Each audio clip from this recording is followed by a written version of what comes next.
20th March 1974, Rumah Kerajaan Semangang was renamed Rumah Sri Aman.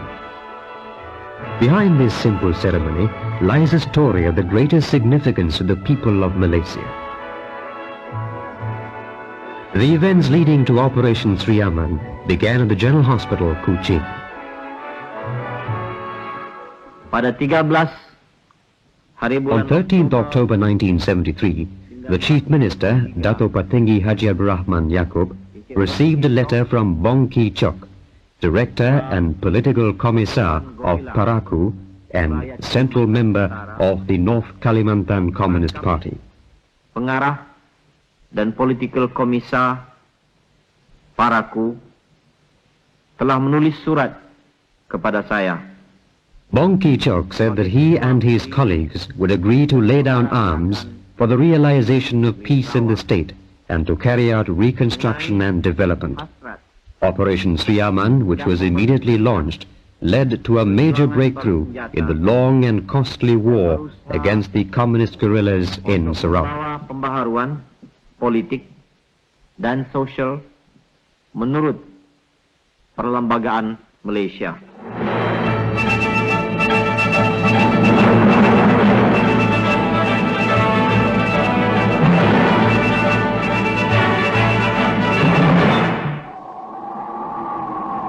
Since 1962, Sarawak has faced the threat of armed communism.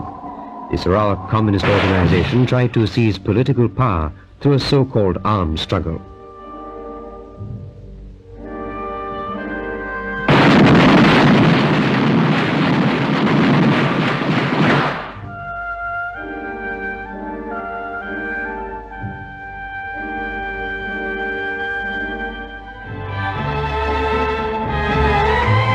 In 1970, the people of Sarawak went to the polls to elect their representatives to the Council Negeri in the first direct elections. Despite threats of the communists, a record number of voters turned out to cast their votes. The result was a convincing victory for the Sarawak Alliance, which captured 24 of the 48 seats in the council.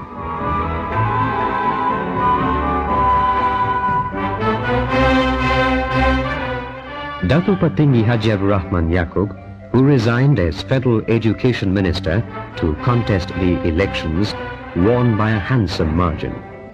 Elections over, the Sarawak Alliance and the Sarawak United People's Party formed a coalition government with Dato' Rahman as Chief Minister. At his first press conference, he stressed that security and political stability were the immediate priorities.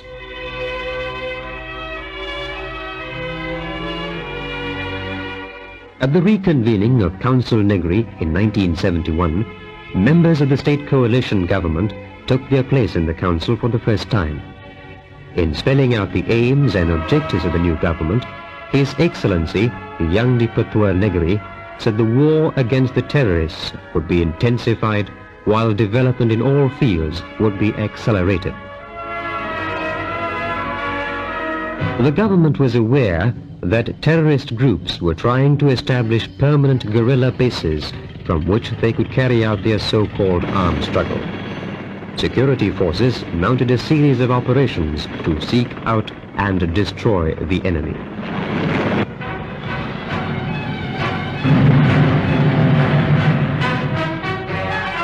Meanwhile, the government launched a dynamic program of social and economic change. High priority was given to the construction of roads, bridges, and other facilities. Between 1971 and 1975, the period of the Second Malaysia Plan, Sarawak has undergone tremendous physical transformation. To encourage settled cultivation and modern methods of farming, new land schemes were opened up.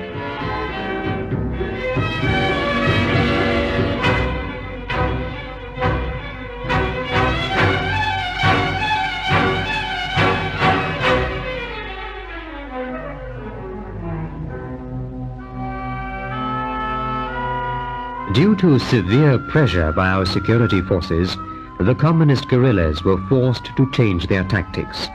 They now unleashed a campaign of terrorism. Individuals under suspicion of assisting the authorities were savagely murdered. Most of the victims were defenseless and innocent citizens, men like the late Penghulu Andok.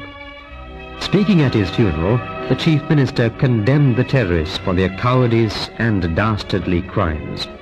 He called on the people to be united, to help the government in every way possible so that terrorism in all its forms will be wiped out from the face of our land.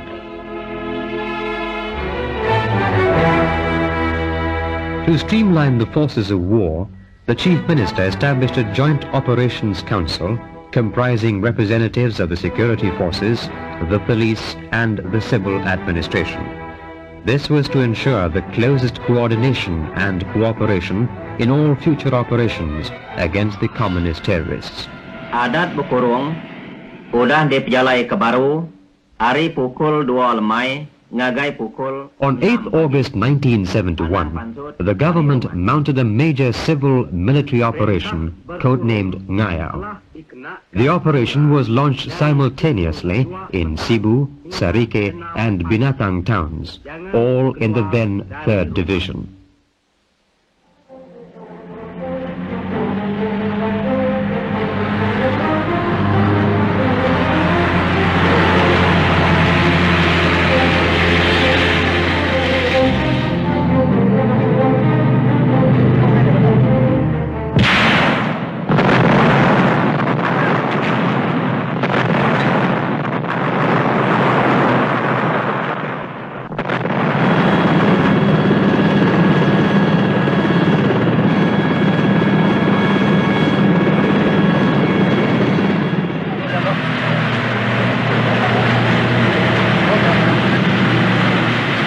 Operation Ngayao achieved its objective of accelerating the pressure on the terrorists.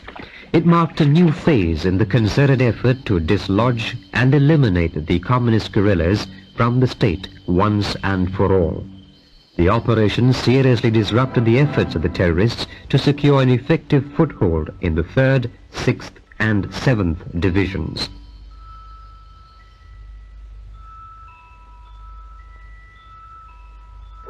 The late Prime Minister Tun Abdul Razak announced that the entire 3rd Division would be declared a special security area to be administered by the Chief Minister in his capacity as State Director of Operations. Shortly after, the Rajang Area Security Command, RASCOM, was established.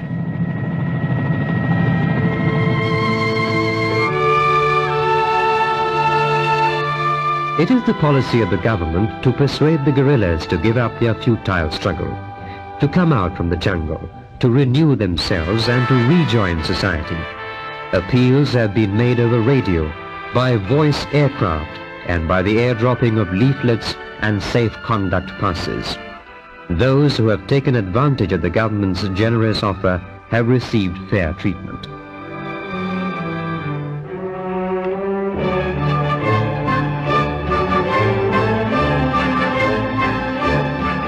The government is keenly aware that the war against the terrorists cannot be won by military means alone.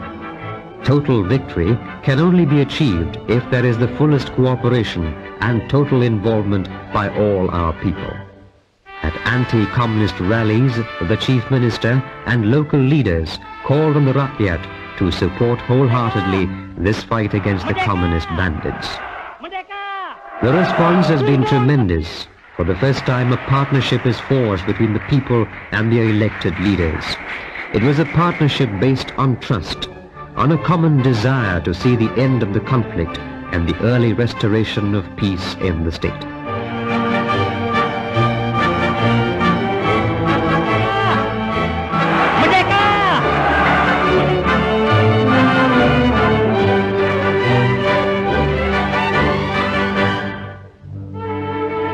The Chief Minister, Dato' Patinggi Haji Abdul Rahman Yaakob, has always taken a very keen interest in young people. He has described them as the powerhouse of the nation. He has warned them to be extremely vigilant as the communists were always trying to infiltrate our schools through various student movements.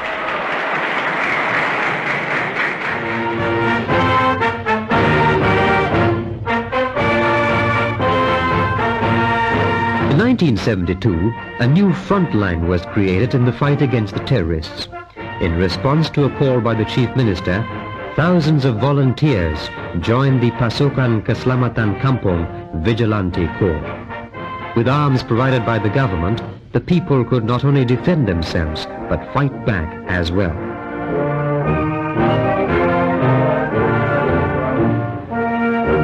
Members of the Corps pledged to help in the country's defense. First started in Cebu, the Vigilante Corps soon spread to other parts of Sarawak. It has now been incorporated into the Rela.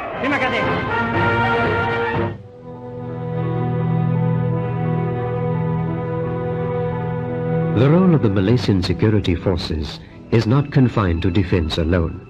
Our fighting men have always identified themselves closely with the people and their problems.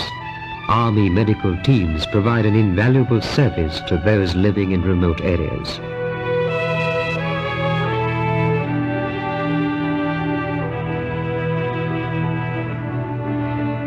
In cases of emergency, the Royal Malaysian Air Force is called upon to assist. Mercy flights are carried out to bring patients who are in critical condition to the nearest hospital so that they can receive specialist treatment.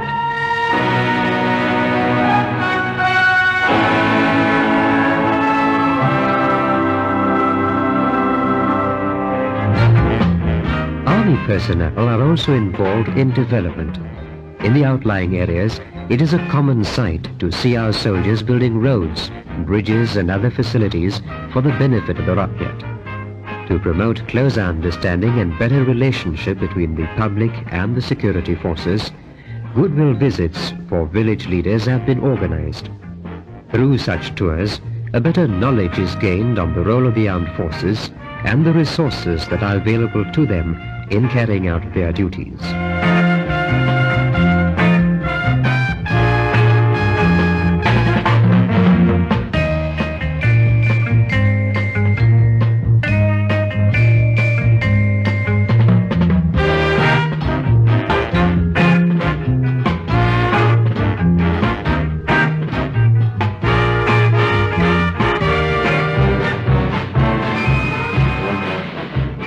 Rela is a shining example of what the people can do to help defend the nation. There has been an overwhelming response from the public to join this voluntary body. Membership is open to any able-bodied Malaysian male between 18 and 55. New recruits are given basic military training by members of the security forces.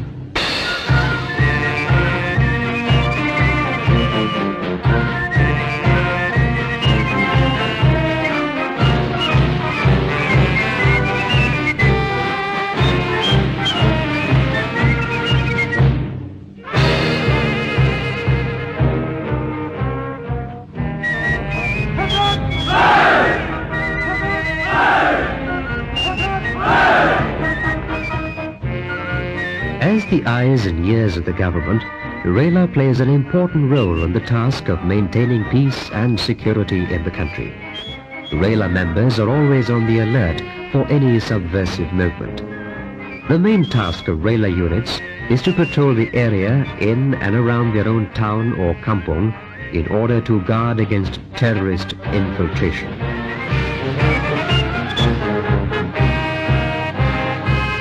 On the security front, the government's successes reflected the dynamic leadership and a totally new approach. In recognizing the fight is political, social and economic and human in nature, the government seized the initiative from the Sarawak Communist Organization by launching a sustained civil, psychological and military campaign. It spread the front to all spheres of activities in order to isolate the guerrillas and render them ineffective. There was little the guerrillas could do to counteract the government's actions. Faced with a political leadership that was accepted and fully supported by the people, the Sarawak Communist Organization began to lose its appeal. More and more were coming out of the jungle. Operation Petik in 1972 and 1973 put a complete stop to students' involvement and association with subversive elements.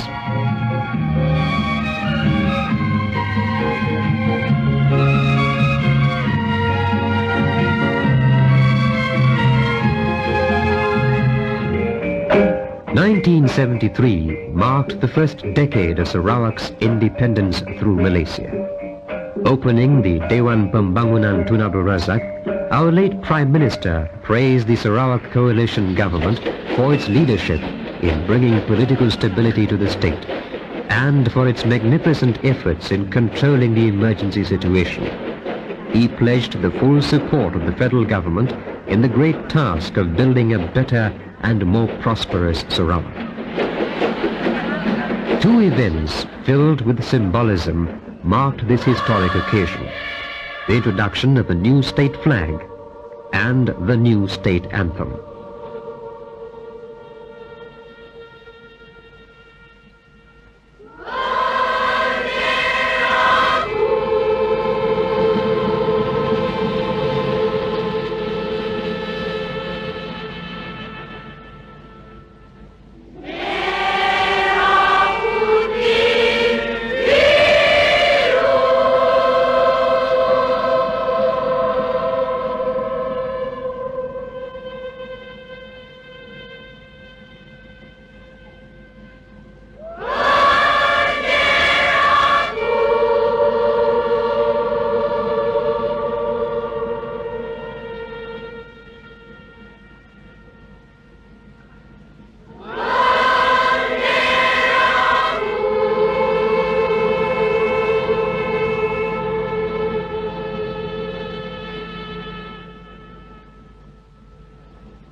October 21st, 1973.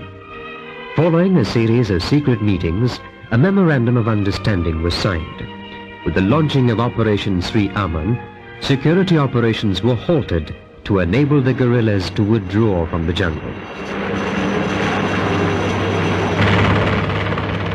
By the time the successes of the operation was announced on March the 4th, 1974, 3/4 of the communist fighting force, numbering 482 men and women, with most of their top military and political leaders, had laid down their arms and rejoined society.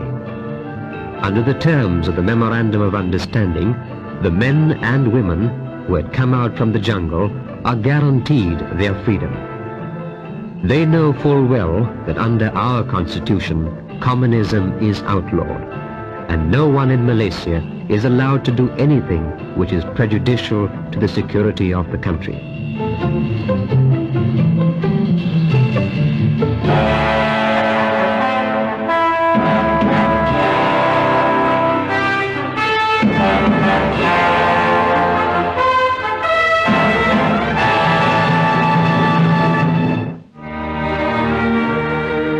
What induced Bong Ki-chok and other ex-communist guerrillas to come out from the jungle?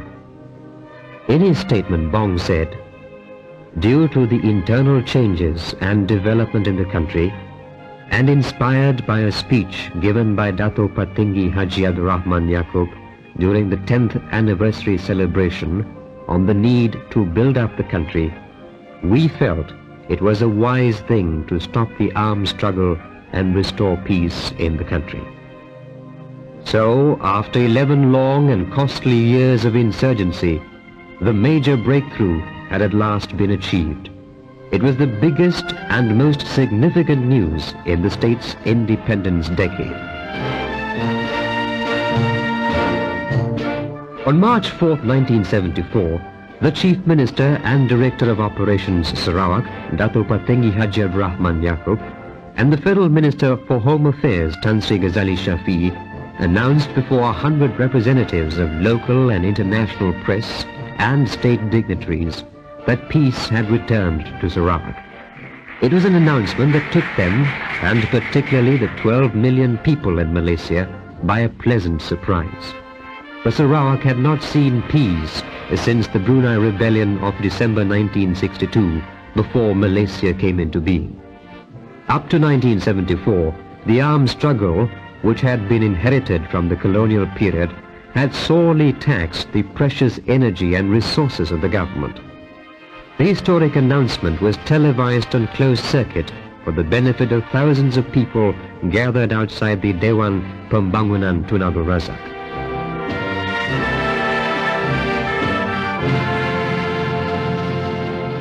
The Sri Aman operation was launched in October 1973, covering the whole of the 1st and 2nd divisions. It was later extended to the Rascom area in the 3rd, 6th and 7th divisions. The operation was terminated on the 4th of July 1974. During the 8-month period, about 600 former communist guerrillas laid down their arms and rejoined society. This great success was the result of positive political leadership and the magnificent manner in which the people had responded and rallied behind the government.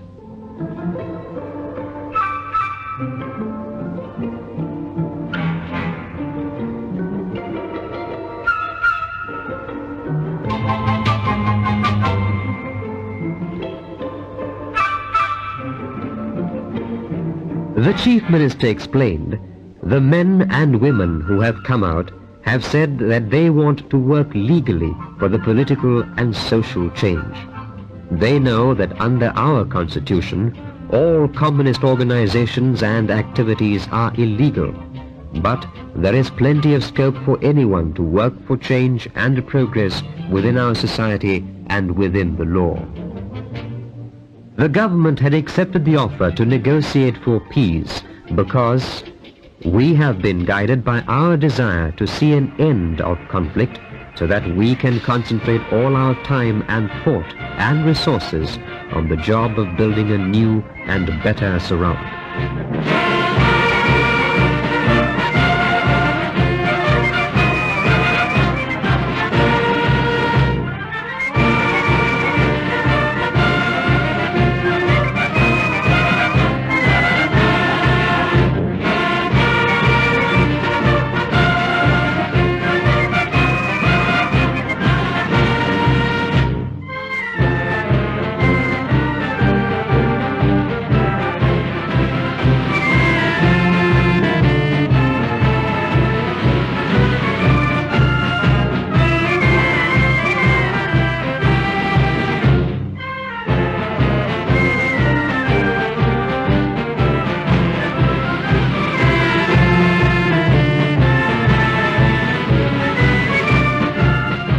A triumphant procession was held in Kuching, the state capital.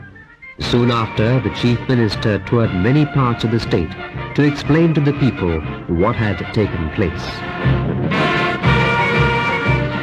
Dengan gembiranya, kerajaan mengumumkan, yaitu setelah perjuangan bersenjata oleh pihak-pihak komunis selama 11 tahun dalam negeri Sarawak ini, lebih kurang 75% daripada mereka, yaitu seramai 482 orang, laki-laki dan perempuan, bersama-sama dengan sebilangan besar daripada ketua-ketua tentera dan politik mereka, mulai daripada 18 hari bulan Oktober 1973 telah pun meninggal senjata mereka dan keluar dari hutan. Pada 13 hari bulan Oktober 1973, Encik Bong Ki Chok, ketua dalam apa yang dinamakan pasukan gorila Rakyat Kalimantan Utara, merangkap pengarah dan political komisa Paraku, telah menulis surat kepada saya sebagai Ketua Menteri dan pengarah gerakan negeri Sarawak mengenai hasrat hendak memberhentikan perjuangan bersenjata dan berusaha untuk membawa pembaharuan politik dan sosial menurut perlembagaan Malaysia. Kerajaan memang telah sentiasa menyedari, yaitu hanya dengan sokongan taat setia dan kerjasama dari rakyat, pemberontakan dalam negeri ini dapat ditamatkan. Ini telah pun dicapai dengan dasar-dasar serta tindakan-tindakan positif yang telah diamalkan oleh kerajaan bagi mencapaikan kepentingan rakyat seluruhnya. Oleh yang demikian itu, kerajaan telah menyambut baik tawaran daripada Encik Bong Kicok dan saya sendiri dengan dibantu oleh rombongan terdiri dari pegawai-pegawai kerajaan termasuk pasukan keselamatan telah mengadakan beberapa perjumpaan dengan Encik Bong dan teman-temannya. Hasil daripada perundingan itu, operasi Sri Aman pun dimulakan yang telah membawa kepada keadaan yang sekarang ini. Pada masa ini, ada masih tinggal dalam hutan saki-baki dari mereka itu. Terdiri daripada dua golongan yang jauh berasingan dalam bagian pertama dan kawasan Raskom. Di tempat yang berkenaan itu, operasi sedang digantungkan. Tujuan kerajaan berbuat demikian ialah supaya kumpulan-kumpulan tersebut itu diberi peluang untuk memikir kedudukan mereka dan mengambil keputusan mengikut jejak langkah teman-teman mereka yang telah pun keluar. Juga bagi pihak kerajaan campuran negeri Sarawak, bagi pihak rakan-rakan saya dalam kerajaan, saya ingin mengambil kesempatan ini untuk mengucapkan penghargaan yang setinggi-tingginya serta ucapan terima kasih yang tidak terhingga kepada seluruh rakyat yang telah bekerja sama dengan pihak kerajaan, yang telah memberi sokongan yang penuh kepada tindakan-tindakan yang menyebabkan negeri Sarawak mencapai kejayaan pada masa sekarang ini.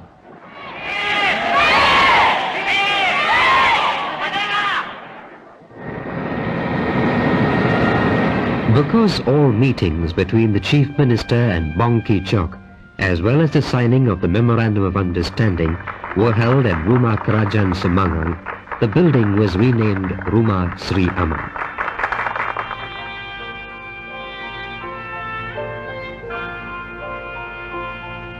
That the government succeeded in bringing about an end to the insurgency and restored peace gives cause for real happiness to all Malaysians in Sarawak. It is the policy of the government to extend the hand of friendship to those who sincerely wish to work for the country. Those who returned under Operation Sri Aman were mostly in their teens or early 20s. They have openly renounced the communist way of life and have pledged to give their undivided loyalty to Malaysia. How the Sarawak government successfully convinced the guerrillas to lay down their arms is indeed a fascinating and history-making story. The Chief Minister has played a leading role throughout the entire period of the intensified campaign against the Sarawak Communist Organization. The Sarawak government is the first government in the world to successfully deal with a well-established communist armed struggle by means of a political strategy, a humanitarian approach based on the simple human virtues of understanding of our fellow beings.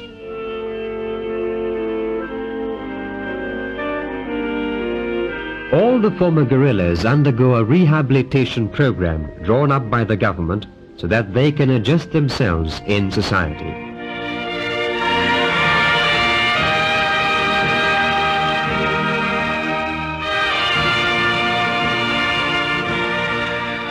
In November 1974, at a ceremony to mark the release of the first batch of 91 returnees, Bongki Chok expressed warm thanks to the Chief Minister for his good offices in making possible the return of the group to their homes and their families. Describing the occasion as a historic event for the former guerrillas, Dato' Patinggi Haji Abdul Rahman Yaakob said the other returnees would stay under government care until they were considered ready to rejoin society. In February 1975, another 71 ex-guerrillas were released in Kuching and Cebu so that they could rejoin their families for Chinese New Year. The steps taken by the government in looking after the welfare of the Sri Aman returnees are concrete proof of the government's sincerity in implementing the spirit and letter of the Memorandum of Understanding signed in October 1973.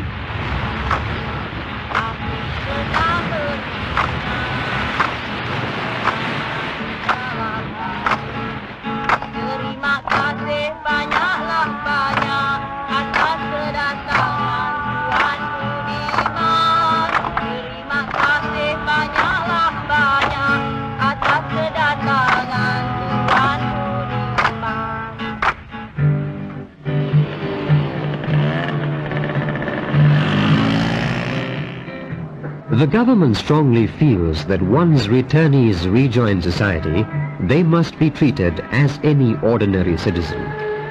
During the period of rehabilitation, they are given every chance to take up odd jobs in order to pave the way for full employment eventually. This positive measure in helping the returnees to find jobs and a means of livelihood has been greatly appreciated. It shows that the government deeply cares for the physical and material well-being of all the people.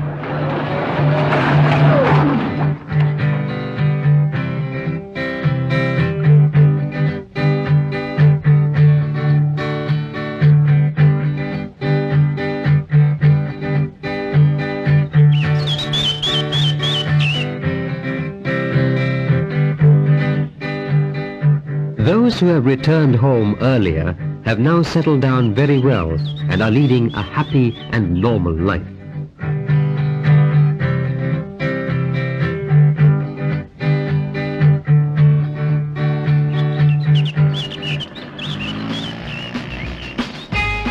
Those returnees still under government care are not under detention. They enjoy freedom, opportunity and obligations provided by our Constitution. Those who have come out under Operation Sri Aman have been assisted to lead a full life as normal citizens of our democratic country.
The story of Sarawak's communist guerrillas is the story of idealistic, often frustrated young men and women forced by circumstances into falsely believing that armed struggle is the shortcut to a better life. Warning the people that the next phase in our efforts is delicate, sensitive and can prove to be extremely difficult, the Chief Minister has said. 11 years of insurgency is a long period during which both sides have experienced sufferings and bitterness. The unfortunate events during this long period are not easy to forget. However, it is within our capacity to show forgiveness and to accept the returnees to rejoin society and to give them their proper place within our community. One of the biggest assets of the Malaysians in Sarawak is their generosity in goodwill and mutual respect.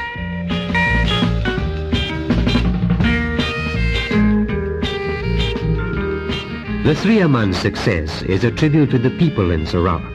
It will occupy a singularly prominent page in our history. Let us now put more vigor and imagination to produce a beautiful landscape of Sarawak for display as a leading model state in Malaysia. It is vital that we make use of these hard-earned peas to build a country which we will be proud to hand down to our children and future generations.